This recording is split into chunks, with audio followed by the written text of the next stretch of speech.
Welcome to What's Happening in Hanover, brought to you by the Town of Hanover, Hanover Chamber of Commerce, 91.3 FM Bluewater Radio, and Wightman TV. Hi, I'm Adam Olivero, and welcome to 2016 on What's Happening in Hanover. We've got a lot of things coming up on the show here, so we've got a lot of big events that are happening in 2016 that we're going to talk about. Let's get the show started.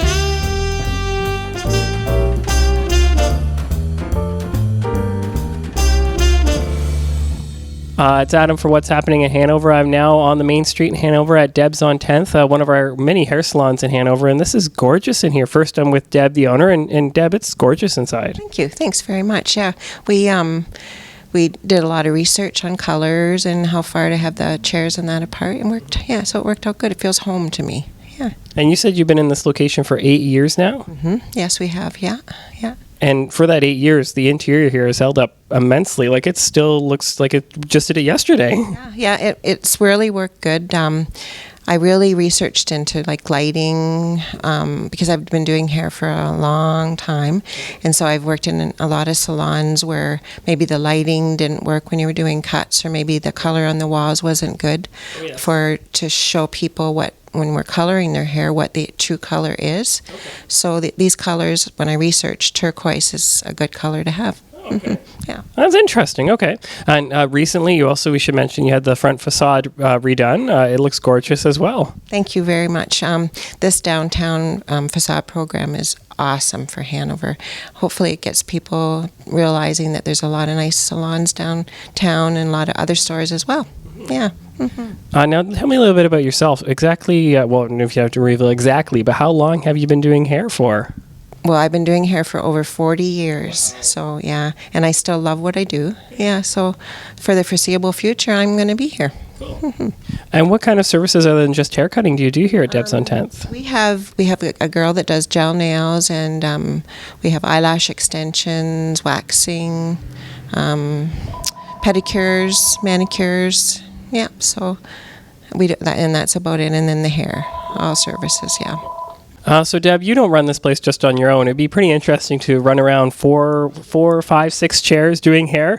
So you have some other hairstylists here with you, right? Yeah, I have 4 other stylists here, and we're open on evenings to be able to accommodate people that can't come in during the day, and we're open on Saturday too. So yeah, works really, really well.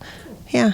And then another thing I want to mention too is you also have a few hair products here too. So if somebody wanted to take home, I guess, some of the shampoos or something you're using and they really like it, they could, right? Yes, of course.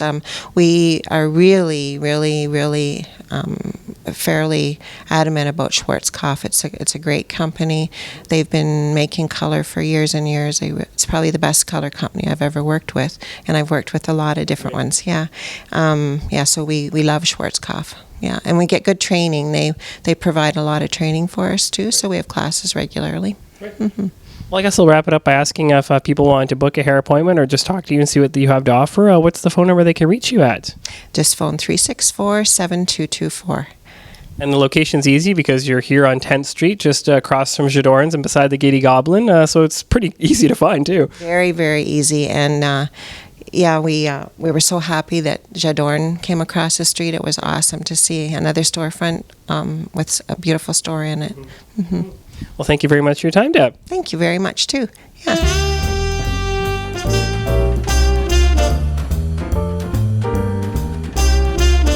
It's Adam Olivero here. I'm here with Rebecca Hendry from the Saugeen Economic Development Corporation, and we're going to talk a little bit about the Hawk's Nest, one of the big projects that Saugeen Economic Development is doing. So first of all, Rebecca, welcome to the show. Thank you. Just quickly, what is the Hawk's Nest about? The Hawk's Nest is a Dragon's Den-inspired event. We have partnered with Bruce CFDC, Community Futures Development Corporation, and we have decided to do a local event with investors from the area who want to financially support individuals who are looking to start up or expand a business. That's really neat. And the event itself, when is that taking place and where? That event is taking place on June 21st of next year, and it will be at the Kincardine Beach Pavilion. Cool. And is the public invited to attend that when the event's happening? Absolutely. The ticket sales will hopefully be opening up around March of 2016, and anyone is able to come out and view this televised event. And that's the neat part too, is this event will be televised on Wightman's and Bruce TV and another number of the other providers in the area too, so people that can't make it could see it, right? Yeah, absolutely. And we're also going to get it put onto like video DVDs for people to purchase as well. So Rebecca, there's going to be 7 finalists that make it to the televised Hawks event in later in the year in 2016. But you were mentioning that people will still get supported if they're in the program, right? Yes, absolutely. So there's 2 categories. One's a youth category from 18 to 22, which 1 finalist will be selected, and the other category is open to all, which will have 6 finalists. However, if people don't make it on to be a finalist to pitch their idea to the Hawks, we are providing support for those individuals in every way that we can, not just including the fact that they will have a business plan done, but they will be given support from our organization as well as Bruce Community Futures Development Corporation to further pursue their business idea. So the other aspect of this event that you're looking for is sponsorship. And you were saying before we got started that the people that can sponsor, their names are going to get widely seen as this event gets televised and publicized before and after the event. Yes, absolutely. So we have 4 different sponsorship levels. We have bronze, silver, gold, and corporate sponsorship. Our corporate sponsorship is limited to 7 businesses. And we're looking to really promote businesses that do sponsor us throughout, obviously, all our publicity, the event. We have a bunch of different incentives for people who do sponsor in terms of vignettes and having table placers, promoting also within the program package, giving back to them for supporting us, for sure. Now, if people wanted more information about the Hawks Nest or about sponsoring the Hawks Nest, how would they go about doing that, Rebecca? They can call Saugeen Economic Development Corporation or Bruce Community Futures Development Corporation. We do both have toll-free numbers. Check out either of our websites or our Facebook pages too. Thank you very much for your time. Thanks for having me.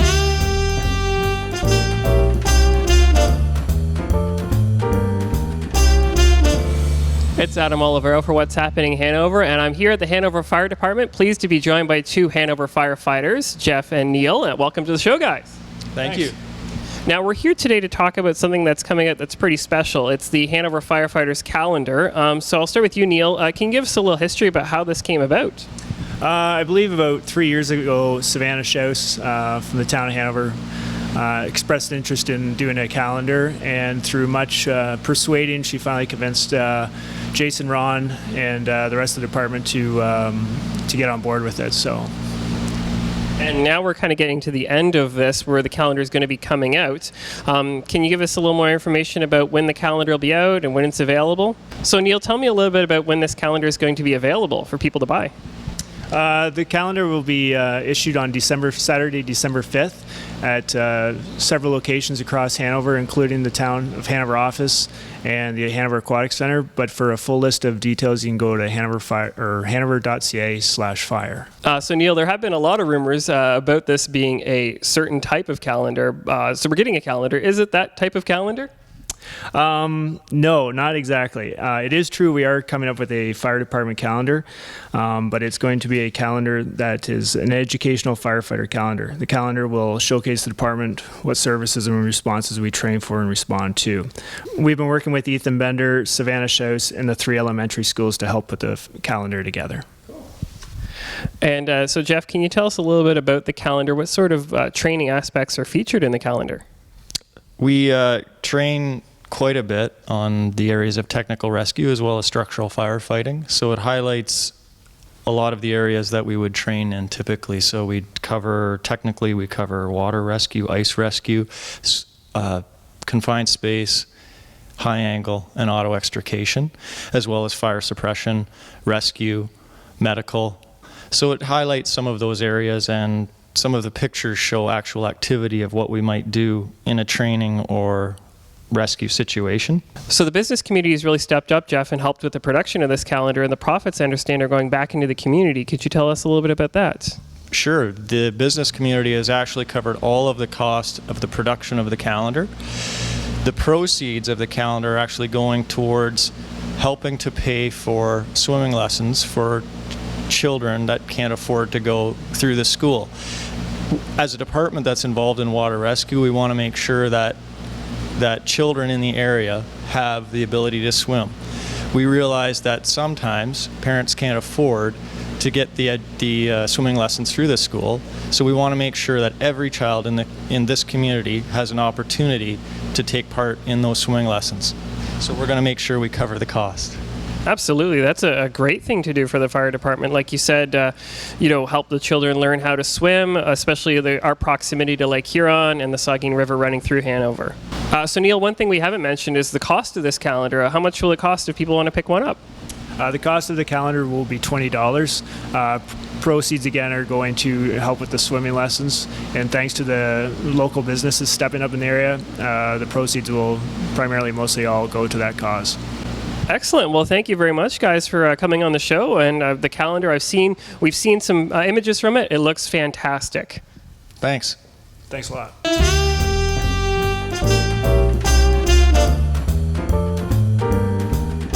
I'm here now with Gemma Mendez-Smith, the Executive Director for the Four County Labour Market Planning Board. And Gemma, first of all, just so people don't know, what does the Four County Labour Market Planning Board do? We do research on what's happening in the labor market. So what we do, we talk to employers. We might speak to residents. How is it going for you in your job? How is it going for you as an employer in finding the skills that you need for your employees? We put that together with other labor market information so we can give a really good snapshot about what's happening locally, where you need to train, what skills you need to have, and how you can become involved in a career that will be sustainable for you. Cool. And we should mention, too, what are the 4 counties that you cover? We serve Bruce, Grey, Huron, and Perth counties. And then this not only is good information for the employers, but good for prospective employees that are maybe want to change direction and do a different skill, or they're just coming through high school and they're like, I want to stay in the area. What jobs are there, right? Absolutely. It's really good for that kind of decision making. We found out recently in a skills gap study that we research piece that we did, that people aren't making those decisions, their career decisions or their educational decisions based on what careers are available locally. We want to close that gap. If you're going to pay thousands of dollars for an education, then we want you to be aware of what you will be doing with that, wherever you live. Whether you decide to live here in Bruce, Grey, Huron, and Perth, or move somewhere else, it is really important to make that connection, because that is the only way that you will be successful. Now, what are some of the documents that you've published recently? You've got some of them in the table here. Can you tell us a little bit about some of them? Yes. In January of 2015, one of our big documents that we've been using, or research pieces, we did an employer survey. So we spoke to employers about the skills they needed, what were their challenges in finding the right skills locally, and they gave us some really good information. So we've been able to develop these local lens. And for instance, this local lens is on Bruce County. We have one for each county. And it talks about the challenges employers are facing, but also it gives us really good information about what skills do you need to have? How do you need to look for work? If employers are talking about hiring people by word of mouth, how are you building a network and a connection that people can talk about you? Or are you going to employer websites to find jobs? Because employers are using that a lot. So this is the kind of information you're going to get from the local lens. The other piece that we were able to develop is the local lens on industry. So here is manufacturing, which is one of our top employment sectors. We have 5 top employment sectors in the 4-county region, and one of them being manufacturing. What are the skills you need to be involved in manufacturing? And it's not just about entry-level positions. There are skilled professional positions that are available as well. So knowing what your economy is doing is key to your success. And we are able to help you with finding and gleaning through that information to help you make the right decisions. Wow. And so this information is publicly available, right? You don't have to pay any money to see it. Like somebody could come into the office and pick it up or go to your website, right? That's right.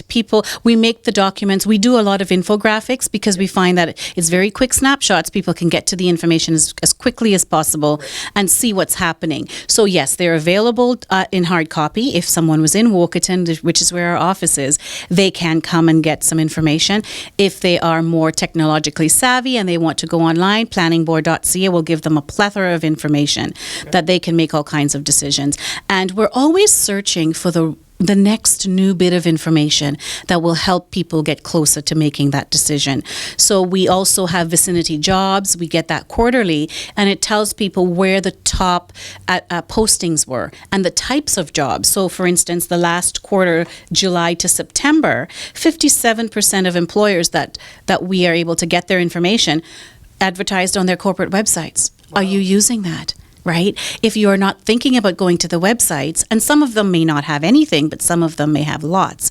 So think about that as another tool of how you're going to engage with employers. The other thing is our top 10 postings, retail salespeople.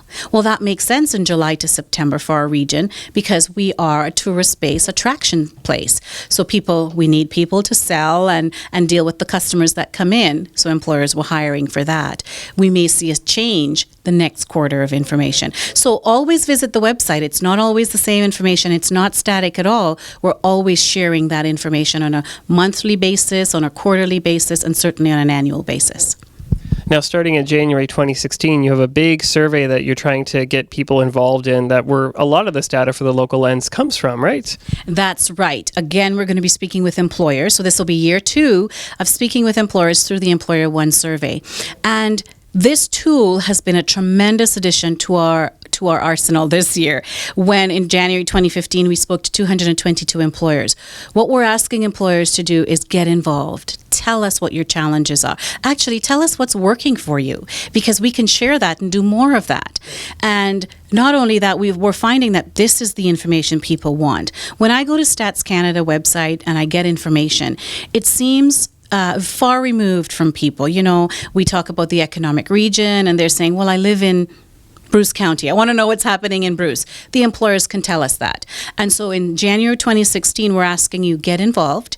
Tell us what's happening in your industry. Tell us what your struggles are. Tell us what your successes are. And we will share that out through the local lens again. We have had this document go into schools, into our service community. Anywhere that this information is useful, we get it out there. So employers, the most important message is that when we ask you questions in that survey, we're not asking for the sake of asking. We're asking so we can develop really strong, good strategies that deal and help with your challenges. Because, you know, in a rural community, we need everyone working together to one common outcome, and that is a successful economy, successful business, which is driven by a strong workforce, and that's where we come in. Absolutely. And this information is going to become even more important in the next 1, 2, 3, 10 years when the so-called graying workforce is starting to quickly retire and we need to replace all these people. Absolutely. We are an older population when compared to the rest of the province, particularly Grey County, but it's good to be thinking about that. And when we capture that information, people become aware of it. We know it because we work in that industry. We work with the information all the time. When the rest of the community sees that information, then they become aware of it, and then they want to do something about it. Recently, I shared these documents and someone looked at it and they said, wow, this industry has 55%, you know, I'm just calling numbers, but a certain percentage of their employees over 55. Right. That means we need to pay attention to that. Absolutely. So we are using the information to have other people think about what services are you going to provide to help employers be successful, to help the workforce gain the skills that the employers need. You know, a huge growth in our workforce right now. If we look at what's happening, we have the whole aging at home strategy. Mm-hmm. What are the services that our seniors will need to be able to stay at home? And if we want to provide those services, what business opportunities are there? Right. What employment opportunities are there? So when we think of aging at home, we may think, oh, it has nothing to do with me. When you think of aging at home for jobs, it has everything to do with you. Yeah, absolutely. Sure. So that's how we're able to put the information together. That's something that doesn't seem like it connects with someone else. We know how to connect that, particularly around maybe business opportunities where you can talk to economic development about what can I do, and certainly workforce development. What skills do I need to have an impact in that particular growth economy? Absolutely. And so the survey, when it comes out in January, if a business is watching and they're interested, do you just kind of blanket it to all the businesses, or can they approach you and say, hey, I'd like to do this survey?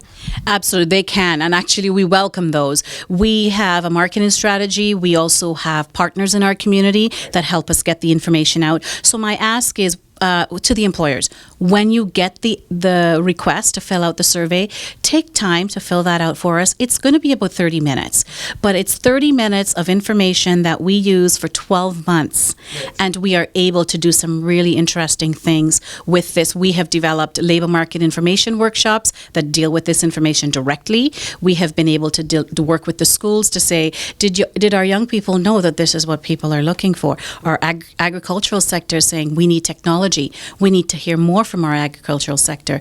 Last year, we had 222 businesses respond. We're looking for over 500 this year because the responses may not change, but the impact of the information, when we say a greater number of our businesses are saying this, it really then it becomes a trend. Yeah. If it's a small number, people say, oh, well, there are a few people struggling. If it's a larger number and they're all saying the same thing, it's really something that we need to look at and address. And that's why we're saying, we know you're struggling because we're hearing it on the peripheral. Tell it to us in the survey. We can use that evidence to build strong programming locally. Absolutely, and we'd be a little remiss if we didn't mention the other partner you have in this, along with the local municipalities and local businesses. Employment Ontario is also assisting in this information getting out there. Absolutely. We could not do anything without the funding from Employment Ontario through the Ministry of Training, Colleges and Universities. Their mandate is around supporting that local community, youth in particular. There's strong support for youth. We need to get our youth knowing what they need to be doing to become engaged. And so part of the work through Employment Ontario is to get this labour market information out so people can make really strong decisions to be successful. Well, thank you very much for your time, Gemma. What's the website again? Just one more time.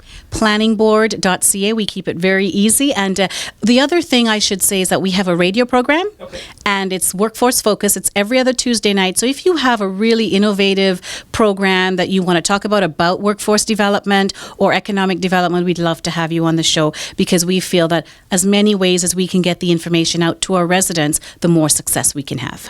And I think that radio program's on Bluewater Radio out of Hanover, right? 91.3 FM? That's correct. And it's beautiful to be able to support local and get the information through a local channel. Absolutely. Thank you for your time, Gemma. Thank you very much, Adam.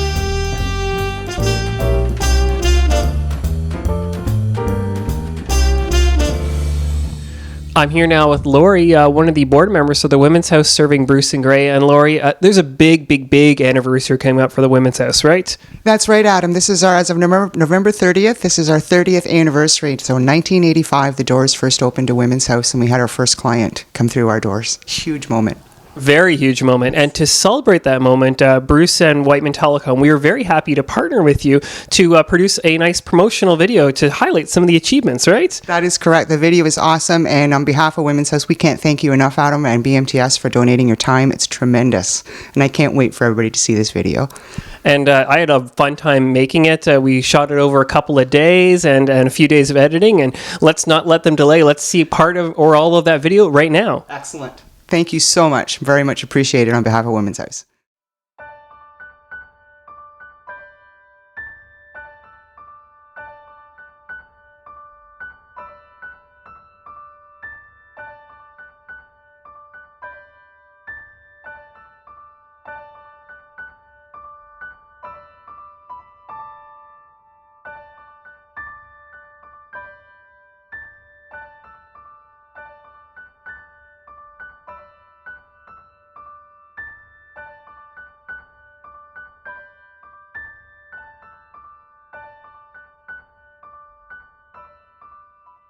Our clients say it best.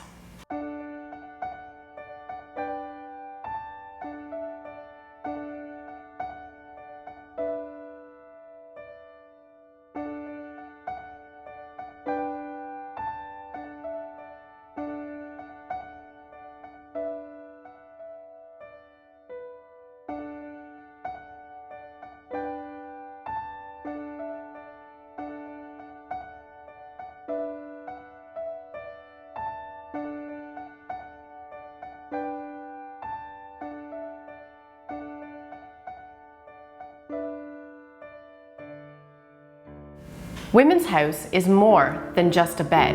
We provide essential free services and programs to women and children in need, helping to build a healthier and safer community for all to enjoy. The transition program assists women with housing, education, job training, income support, legal aid, advocacy, transportation, and childcare. The program is available to all women, regardless of whether or not they are living in the shelter. The sexual assault program offers counseling to women 16 years of age and older throughout Bruce and Grey counties. The program includes a 24-hour crisis line. The second stage program offers safe and affordable rent geared to income apartments in Kincardine, Port Elgin, and Wyerton. All residents have access to outreach support staff of Women's House. The Child Witness Program provides support to mothers and their children who have witnessed or experienced violence. Counselors attend schools within Bruce and Grey counties to provide support in individual and group settings. The Outreach Counseling Program provides individual counseling to women in need of support throughout Bruce and Grey counties. The Community and Fund Development Program raises funds to ensure a full continuum of current services, since all programs are not fully funded by government. The community is also offered education through public speaking engagements. The Volunteer Program recruits volunteers to assist in all areas of Women's House. This includes help with fundraising, assisting in the shelter, providing drives, and participating on the board of directors, just to mention a few. There's always room for more volunteers. The shelter program offers a safe, secure, and supportive environment for up to 13 women and children who are fleeing violence. A crisis counselor is on duty, and crisis lines are available to support women 24 hours a day.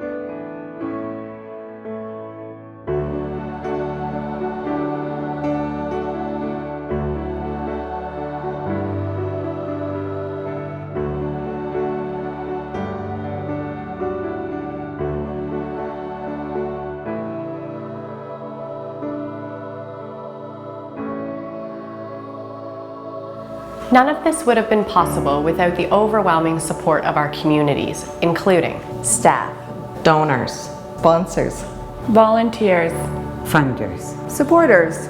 Thanks to the generosity of our community, Women's House has been working for 3 decades to provide a place of safety, support, and hope to women and children fleeing domestic violence.